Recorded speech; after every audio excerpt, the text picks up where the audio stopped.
Melanjutkan kisah keris Nogososro dan Sabu Inten karya S.H. Mintarja. Kali ini dalam episode Angan Sawung Sariti Membubung Tinggi. Selamat menikmati. Salam budaya.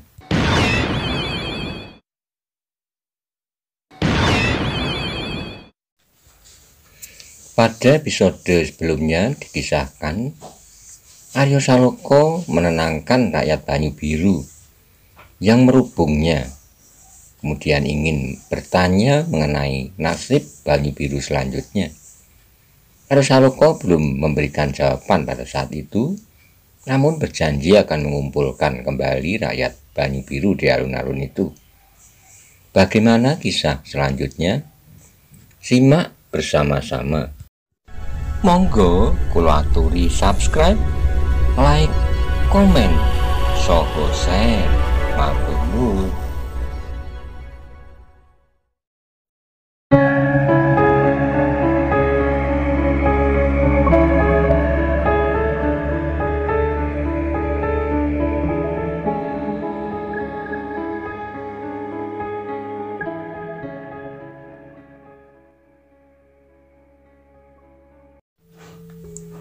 Di alun-alun Banyu Biru mereka berkumpul. Di hadapan mereka Ki Ageng Suro Dipoyono berkata, "Rakyat Pamingit yang berani, kenanglah masa-masa orang tuamu dahulu menempa tanah ini menjadi daerah perdikan seperti yang kalian miliki ini. Karena itu pertahankan tanah itu, rakyat Pamingit, bagian dari tanah perdikan yang semula bernama Pangrantunan. Pasti akan tetap berdarah jantan. Orang-orang golongan hitam bukanlah hantu yang harus kita takuti, tetapi mereka adalah setan-setan yang harus kita musnahkan. Masa depan tanah kalian berada di dalam genggaman kalian." Orang yang semula ragu-ragu hatinya kini menjadi teguh. Kalau ada di antara orang-orang Laskar Pamingit itu orang Pangrantunan, maka mereka pun masih teringat beberapa tahun yang lampau beberapa orang bawaan Simorudro selalu datang menarik tanda panungkul kepada mereka. Mereka tak dapat berbuat sesuatu sebab tanah itu telah digadaikan oleh Lembu Suro. Tetapi sejak 2 orang Lembu Suro terbunuh, berbedalah keadaannya. Apalagi kemudian terjadi perubahan perhubungan antara Ki Ageng Lembu Suro dan Simorudro. Apalagi sepeninggal Simorudro muda, suami istri, sehingga gade tanah itu dicabut. Ini mereka harus berhadapan dengan golongan hitam itu. Bekal dendam yang ada di dalam dada mereka telah menyalakan semangat mereka untuk menumpas golongan itu habis-habisan. Meskipun ada di antara Laskar Pamingit itu yang pernah mengalami suatu masa di mana mereka harus bekerja bersama dengan Laskar Hitam itu. Ketika matahari telah memanjat semakin tinggi di kaki langit, terdengarlah bunyi sangkakala seperti air mengalir.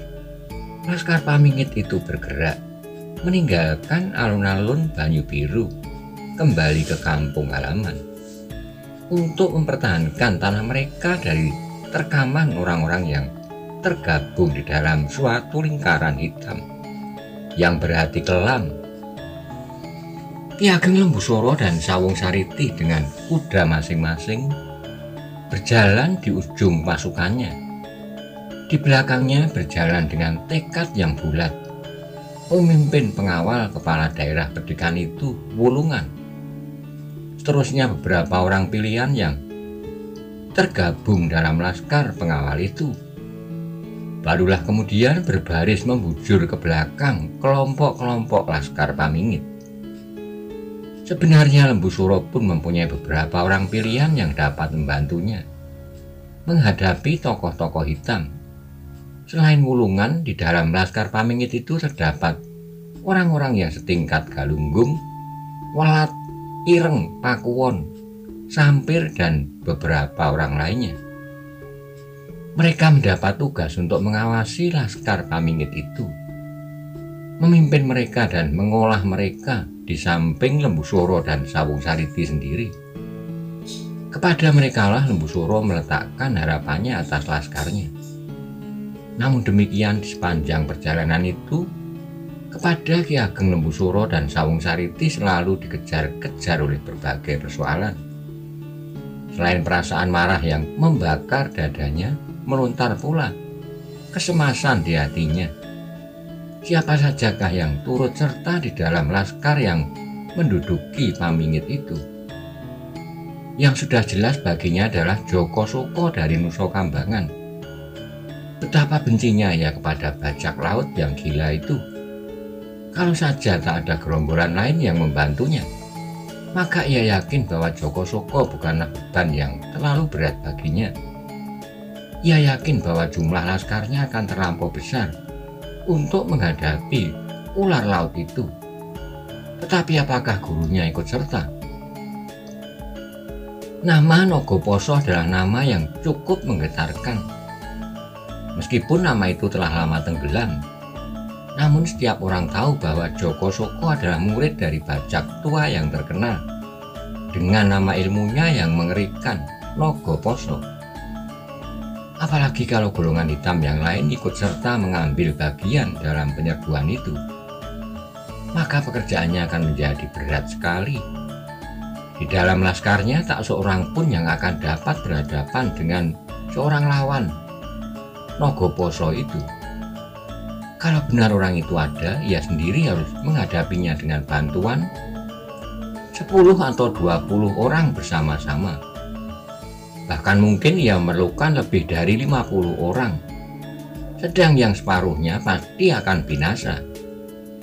Bahkan mungkin dirinya pun akan binasa dalam keadaan yang demikian. Tiba-tiba terasa betapa kecil kekuatan Lembu Soro kini.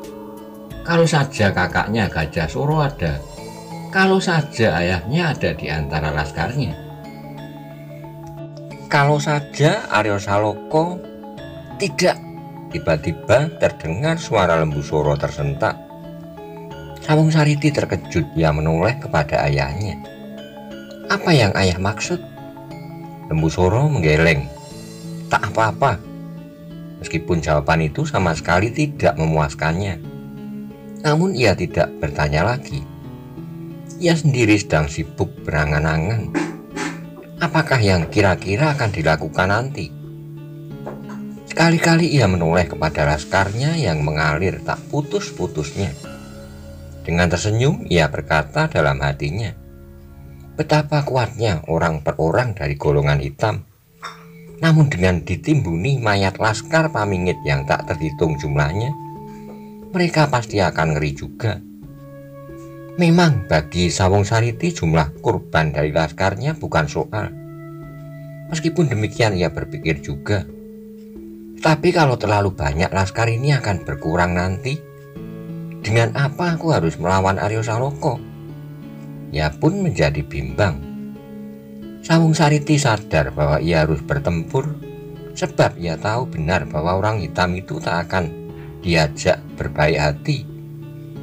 Ia sadar bahwa kalau selama ini mereka berdiam diri, bahkan dalam berbagai hal mereka membantunya, itu karena mereka mempunyai beberapa persamaan kepentingan.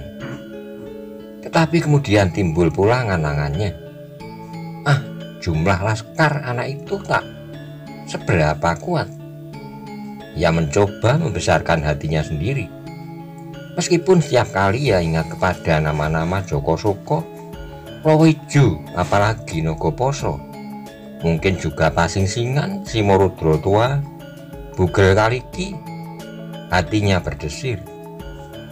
Tetapi ia mencoba untuk menyembunyikan perasaannya, dan sekali lagi ia mencoba untuk membanggakan jumlah laskarnya.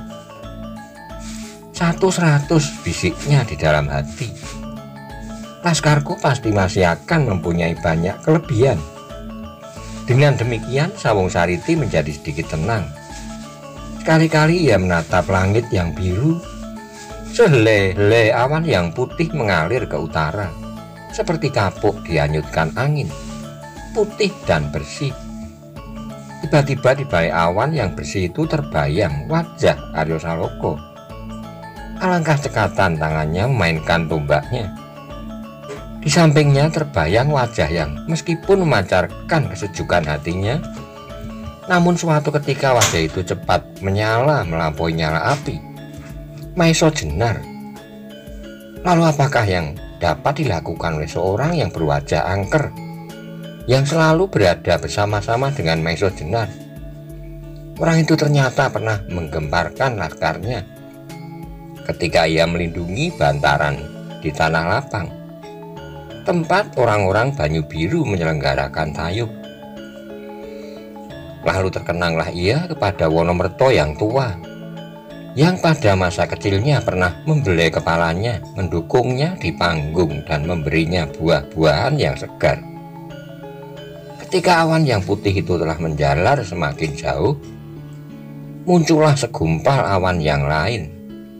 Tiba-tiba nampaklah seolah-olah memandangnya dengan segan seorang wanita yang dikenalnya bernama Roro Wilis. Wanita ini pun bukan wanita kebanyakan yang berlari seperti kijang apabila ia mendengar tentang senjata. Bahkan wanita ini pernah diketahuinya bertempur di antara laskar gedangan melawan laskarnya. Yang muncul kemudian adalah wajah yang manis dari seorang gadis lincah, Endang Widuri. Ia melihat gadis ini pertama-tama di Karang Tumoritis. Tetapi kemudian di gedangan gadis ini dilihatnya pula sepintas. Namun dalam pertemuan yang sebentar itu tertanamlah suatu perhatian yang aneh kepadanya. Apakah gadis ini ikut serta di dalam laskar Aryo Saloka? Agaknya gadis ini pun mampu mempermainkan senjata. Ketika angin yang kencang bertiup dari pegunungan, awan yang putih itu pecah berserakan seperti hati Sawung Sariti yang pecah pula. Nama-nama itu Aryo Saloka, Maesa Jenar, Putut Karangjati, Wonomerto, Roro Wilis dan Endang Widuri itu pun pada suatu saat akan berdiri berhadapan untuk dilawannya. Apakah pekerjaan ini lebih ringan daripada melawan orang-orang golongan hitam? 100 kembali Sawung Sariti berdesis di dalam hatinya. Tetapi bagaimana dengan rakyat Banyu Biru? Suara hatinya membantah sendiri. Mereka agaknya masih tetap menunggu kedatangan Aryo Saloka dan mereka pun pasti tak akan dapat diabaikan. Persetan, tiba-tiba hati Sariti mengumpat. Semua harus aku musnahkan, baik golongan hitam maupun Aryo Saloka. Pamingit dan Banyu Biru harus jatuh ke tanganku. Kemudian akan aku kuasai Kedu, Bagelen, ke utara sampai ke Berguto. Apalagi kalau Kyai Nogososro dan Sabo Inten telah berada di tanganku. Sawung Sariti tersenyum sendiri. Yang akan tahu nanti bahwa cucunya akan mampu menggulung dunia. Suara itu mengumandang di dalam otaknya, dibarengi oleh mengumandangnya derap langkah laskarnya. Di Banyu Biru, sepeninggal laskar anaknya, Ki Ageng Surodipoyono berdiri terpaku memandang debu yang mengepul di belakang laskar itu. Meskipun ia masih tegak di alun-alun, namun hatinya serasa pergi bersama-sama dengan pasukan yang akan menghadapi pekerjaan yang cukup berat, melawan laskar golongan hitam. Setelah ekor dari iring-iringan telah lenyap di balik tikungan, barulah ia beranjak dari tempatnya dan sambil menoleh kepada Maesa Jenar, ia berkata, "Aku berharap bahwa peristiwa ini akan dapat mendorong anak itu menyadari keadaannya." Maesa Jenar tidak menjawab, tetapi ia mengangguk. "Marilah Angger, ajak Ki Ageng Surodipoyono, kita kembali ke pendopo. Aku sudah menduga bahwa golongan hitam akan mengambil kesempatan ini," kata Maesa Jenar, ketika mereka telah duduk kembali di pendopo Banyu Biru. "Bagaimana Angger dapat mengetahuinya?" tanya Surodipoyono. Meskipun sebenarnya untuk menduga hal itu tidaklah sulit. Bahkan aku hampir pasti, jawab Maiso Jenar. Karena itu aku berusaha sedapat mungkin untuk menunda pertempuran. Maiso Jenar berhenti jenak sambil memandangi wajah Aryo. Tetapi anak itu menundukkan wajahnya, kemudian terdengar Maiso Jenar meneruskan. Namun darah yang mengalir di dalam tubuh anak-anak muda memang masih terlalu panas. Bahkan darah di dalam tubuhku ini pun rasa-rasanya masih terlalu sering mendidih. Ki Ageng Surodipoyono tersenyum. Kebu Kanigoro pun tersenyum. Kemudian Maiso Jenar menceritakan apa yang selama ini dialaminya di sekitar Candi Gedong Songo. Kehadiran gerombolan Lowejo dan seorang berkuda yang meninggalkan tempatnya menghilang di balik cakrawala ketika orang itu melihat Aryo Saloko mendekati Banyu Biru kemarin. Golongan hitam pasti mengira bahwa pagi ini pertempuran sudah berkobar di Banyu Biru antara laskar Kakang Lembu Soro melawan laskar Aryo Saloko. Maiso Jenar mengakhiri keterangannya. Angger benar, jawab Ki Ageng Surodipoyono. Untunglah bahwa pertempuran di Banyu Biru tertunda. Tuhan yang Maha Adil telah melaksanakan rencananya, menyelamatkan rakyat Banyu Biru dan Pamingit dari kekuasaan golongan hitam, desis Maiso Jenar. Andai kata pertempuran telah berkobar pagi ini, maka kedua laskar Pamingit dan Banyu Biru akan sama-sama hancur. Pamingit hari ini telah jatuh ke tangan golongan hitam. Lalu besok atau lusa Banyu Biru ini pun akan mereka telan habis. Aryo masih berdiam diri, namun kini membayang kembalilah di dalam pelupuk matanya bagaimana gurunya berusaha mati-matian untuk menunda pertentangan yang mungkin terjadi antara laskarnya dengan laskar pamannya. Aryo kini dapat menyadari sepenuhnya bahaya apakah yang akan menimpa Pamingit dan Banyu Biru apabila ia benar-benar terlibat dalam pertempuran dengan pamannya. Di dalam hati Aryo berkali-kali mengucap syukur serta berkali-kali ia menyebut kebesaran nama Tuhan yang telah menunda pertempuran itu. Dan pada itu terasalah pada Aryo Saloko beserta rombongannya betapa Ki Ageng Surodipoyono menjadi gelisah. Agaknya ia benar-benar tidak sampai hati melepaskan Ki Ageng Lembu Soro dan Sawung Sariti pergi. Sebab ia pun tahu bahwa golongan hitam itu mempunyai orang-orang yang tak akan dapat dilawan oleh anaknya. Meskipun ia telah berusaha untuk menempa anak serta cucunya siang dan malam. Orang tua itu akhirnya berkata, Aryo Saloko, meskipun kau telah berjanji untuk menunda persoalanmu sampai waktu yang tak ditentukan, tetapi aku minta kepadamu untuk mengawasi Banyu Biru. Sebab siapa tahu ada orang-orang yang akan mengambil kesempatan mempergunakan kekosongan Banyu Biru untuk memuaskan keinginan diri, merampas dan merampok. Jagalah keamanan Banyu Biru atas nama pamanmu Lembu Soro, sampai ada penjelasan yang mudah-mudahan tak perlu mempergunakan kekerasan. Bagaimanapun juga terasa dada Aryo berdesir ketika ia harus menjaga keamanan Banyu Biru, tapi atas nama pamannya. Meskipun demikian, ia benar-benar tidak mau mengecewakan kakeknya. Karena itu ia menjawab, baiklah Yang, aku akan menjaga Banyu Biru sebaik-baiknya. Tidak hanya atas nama Paman Lembu Soro, tetapi atas nama ayah Gajah Soro. Maiso Jenar menarik napas sedang Ki Ageng Surodipoyono tersenyum. Baiklah, katanya. Jagalah keselamatannya. Aku terpaksa meninggalkan kalian. Bawalah sebagian dari laskarmu ke dalam kota supaya kota ini tidak akan menjadi kota yang kosong. Kota yang sama sekali tak berkekuatan senjata. Siapa tahu kalau ada hal-hal yang gawat, sebab golongan hitam itu pun mempunyai otak-otak yang cukup berbahaya. Baiklah Yang, jawab Aryo. Aku pun akan segera kembali ke tengah-tengah laskarku sebelum tengah hari. Aku akan menyerahkan sebagian mereka, Tetapi biarlah Paman Wonomerto untuk sementara memimpin daerah ini. Aku akan tetap berada di antara anak buahku. Ki Ageng Surodipoyono mengangguk-anggukkan kepalanya. Ia benar-benar menjadi kagum pada Aryo yang telah meluluhkan diri dengan laskarnya. Sebagai ciri seorang pemimpin yang merasa dirinya satu dengan anak buahnya. Sedang Wonomerto menjadi terkejut karenanya.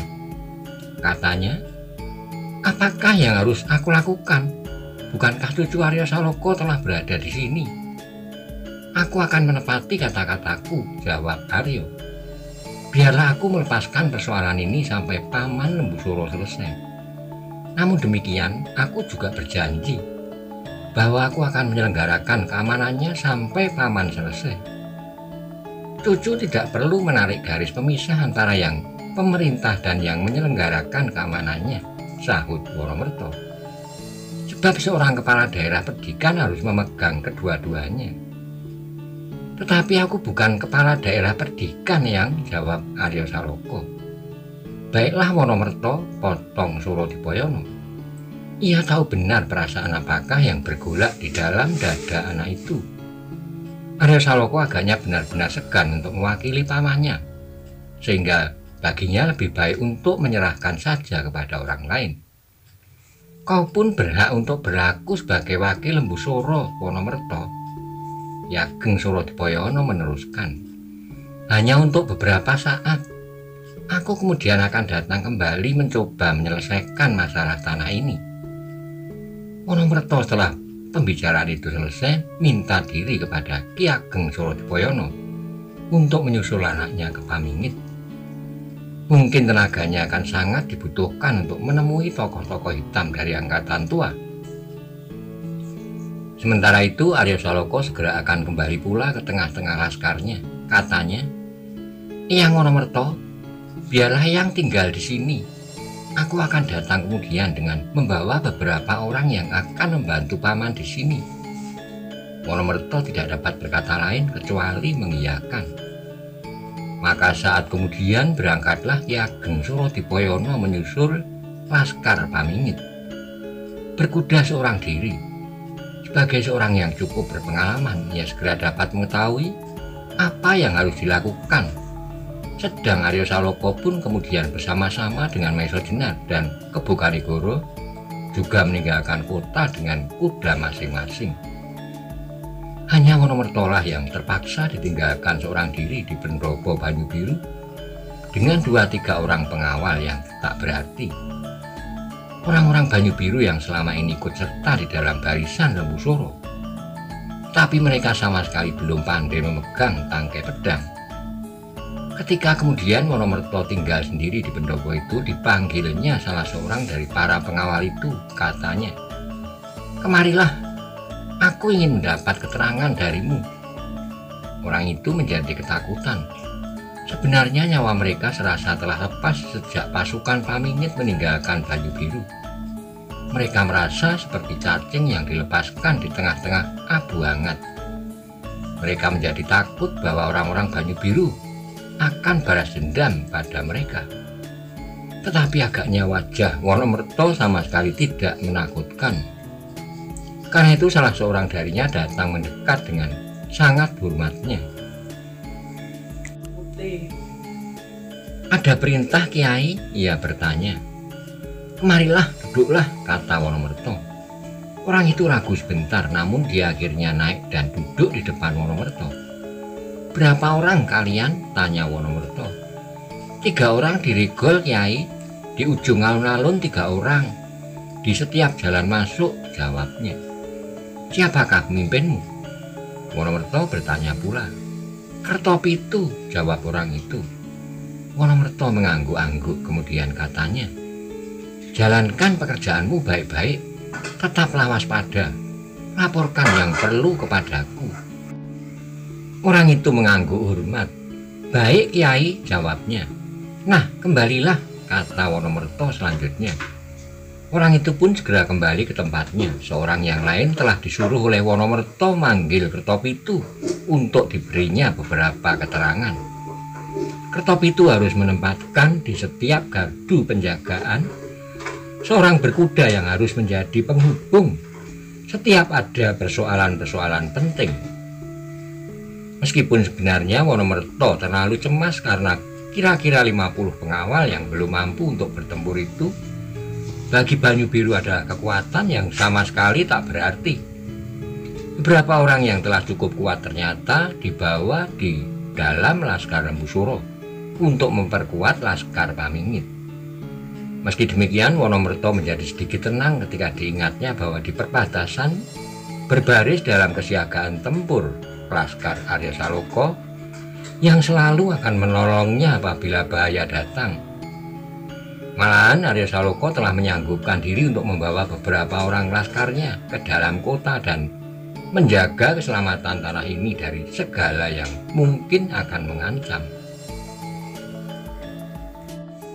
Tetapi ia harus menunggu sampai laskar itu datang. Mungkin malam nanti, mungkin besok pagi. Ia mengharap dalam waktu yang singkat tidak akan terjadi sesuatu. Ketika Wonomerto telah selesai memberikan beberapa petunjuk serta Kertopitu telah meninggalkan pendopo untuk melaksanakan, Wonomerto pun masuk ke dalam rumah kepala daerah Perdikan Banyu Biru itu. Beberapa orang pelayan yang berada di dalam rumah itu sejak masa Ki Ageng Gajah Suro masih berada di rumah itu pula. Sedang beberapa orang lain adalah orang-orang baru. Namun demikian, apa yang dilihatnya kini adalah jauh berbeda dari kira-kira 5-6 tahun yang lalu. Dulu ia berada di dalam rumah itu seperti di dalam rumahnya sendiri. Bahkan ia telah mengenal dengan baik hampir segenap sudut-sudutnya. Dulu ketika Nyai Ageng Gajah Suro masih ada, nampaklah rumah ini bersih dan terawat rapi. Tetapi kini rumah itu menjadi seakan-akan tak berpenghuni. Nampaklah sarang laba-laba bergayutan di langit-langit di setiap sudut dan bahkan hampir di setiap lekuk-lekuk dindingnya. Hitam-hitam langes dari lampu-lampu minyak membekas mengotori dinding dan tiang-tiangnya. Melihat perubahan itu, Wonomerto menekan dadanya. Keadaan rumah ini benar-benar menggambarkan keadaan seluruh tanah Perdikan Banyu Biru, kotor dan tak terawat. Tapi ia tidak mempunyai wewenang untuk berbuat lebih jauh. Ia tidak berhak mengumpulkan para bahu, kepala-kepala dukuh dan para pamong desa lainnya. Ia tidak mempunyai kekuasaan untuk mengadakan peraturan-peraturan baru atau perubahan-perubahan apapun. Sebab ia hanya berada di rumah itu untuk sementara, mungkin sangat singkat. Seandainya malam nanti Ki Ageng Lembu Suro telah selesai dengan pekerjaannya, besok mereka pasti akan datang kembali. Mungkin dengan pasukan dan mungkin harus bertempur melawan orang-orang itu. Karena itu yang dapat dilakukan adalah membiarkan segala sesuatu berjalan seperti biasa. Ia hanya dapat memecahkan persoalan-persoalan yang timbul dalam batas-batas tertentu. Meskipun demikian, seandainya Lembu Suro memerlukan waktu yang lama dalam perlawanannya atas orang-orang hitam itu, ia pun bermaksud untuk berbuat lebih banyak lagi. Ketika hari semakin siang dan terik matahari semakin membakar rumput di alun-alun, Wonomerto bermaksud untuk beristirahat. Tetapi baru saja ia meletakkan tubuhnya di bali-bali bambu di peringgitan rumah itu, terdengarlah seorang pengawal naik ke pendopo sambil berdiri di depan peringgitan. Ia berkata, "Kiai, seseorang ingin bertemu dengan Kiai." "Siapa?" tanya Wonomerto sambil bangkit. "Sontani," jawab orang itu. "Sontani," ulang Wonomerto. "Apakah keperluannya?" "Ya, Sontani. Aku tak tahu apa yang akan disampaikan kepada Kiai. Ia ingin berbicara langsung," jawab pengawal itu. Wonomerto berpikir sejenak apakah yang akan dilakukan. Barangkali ia akan membalas dendam sakit hatinya ketika ia terpaksa menelan keadaan yang pahit di tanah lapang. "Sendiri?" tanya Wonomerto pula. "Tidak, Kiai," jawab orang itu. "Dengan anak istrinya." Wonomerto terkejut. "Dengan anak istrinya?" Orang itu mengangguk. "Ya, Baiklah, aku datang, kata Wonomerto kemudian. Namun demikian ia masih ragu apakah maksud kedatangan orang itu. Kalau saja ia bermaksud jahat, tak akan ia membawa anak istrinya. Meskipun demikian, ia pun tidak boleh kehilangan kewaspadaan. Tapi Sontani bukanlah orang yang harus ditakuti. Ketika Wonomerto muncul di pintu, dilihatnya Sontani benar-benar dengan istri dan seorang anaknya duduk di pendopo. Demikian Sontani melihat Wonomerto, segera ia berlari terbongkok-bongkok dan langsung bertiarap di kaki orang tua itu sambil berkata meratap, "Kiai, ampunilah segala dosa-dosaku. Aku merasa bahwa aku telah bersalah terhadap Kiai, terhadap Banyu Biru, dan terhadap anak Mas Aryo Saloko. Tetapi semuanya itu adalah karena terpaksa. Aku sebenarnya sama sekali tak ingin untuk sesuatu kedudukan apapun. Dan sekarang aku menyerahkan kembali semua jabatan yang pernah aku terima dari Lembu Soro, orang yang terkutuk itu, orang yang telah merampas ketentraman hidup keluargaku.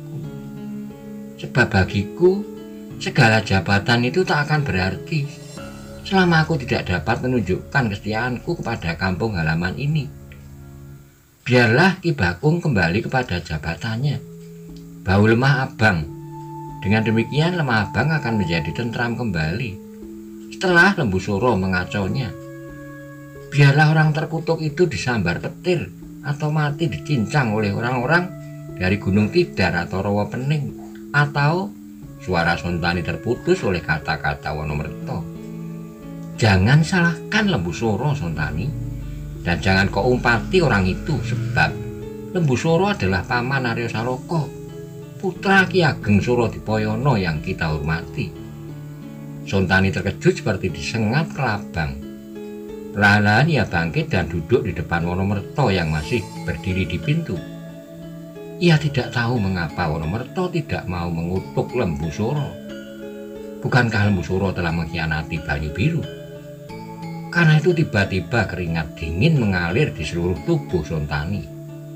Sontani menjadi bingung bagaimanakah tanggapan yang sebenarnya dari Wonomerto terhadap Lembu Soro. Ketika untuk beberapa saat Wonomerto masih berdiam diri, berkatalah Sontani dengan suara gemetar, "Kiai, mengapa Kiai tidak mengutuk Lembu Soro yang telah memecah belah rakyat Banyu Biru? Lembu Soro telah berjuang untuk suatu cita-cita. Dihadapinya segala akibat dari perjuangannya. Ia tidak takut mati karena cita-citanya itu. Meskipun jalan yang ditempuhnya tidak benar, malahan bertentangan dengan keadilan. Namun ia dapat dihormati karena keberaniannya," jawab Wonomerto. Kemudian ia melanjutkan, "Sedang ada orang lain yang mencoba untuk mendapatkan keuntungan dari perjuangan Lembu Soro itu. Ia bersujud di bawah kakinya selagi kesempatan memungkinkan. Tetapi kalau keadaan menjadi suram, maka ia akan mencoba untuk menghindar, meloncat untuk menyesuaikan diri dengan keadaan baru. Seperti seekor bunglon yang dapat berwarna hitam kalau ia berada di cabang yang hitam, dan berwarna hijau kalau ia hinggap di atas daun-daun yang segar." Sontani benar-benar menjadi gemetar. Sekali dua kali ia menoleh kepada istri dan anaknya yang memandangi dengan cemas. Tetapi Sontani masih belum terputus asa. Ketika Wonomerto masih tegak berdiri dan memandang ke arah cahaya terik matahari yang berserak-serak di halaman, maka tiba-tiba Sontani berkata, "Kiai, entahlah apa yang dibawa oleh istriku. Barangkali Kiai dapat menerimanya dengan senang hati, sebagai persembahan seorang kawula yang setia mengabdikan diri kepada Kiai." Wonomerto tidak sempat menjawab. Sontani dengan terbongkok-bongkok bangkit dan melangkah turun dari pendopo. Ketika ia naik lagi, di tangannya telah tersangkut sebuah bungkusan yang besar. "Kiai," katanya setelah ia berjongkok kembali di hadapan Wonomerto, "terimalah tanda kesetiaanku ini.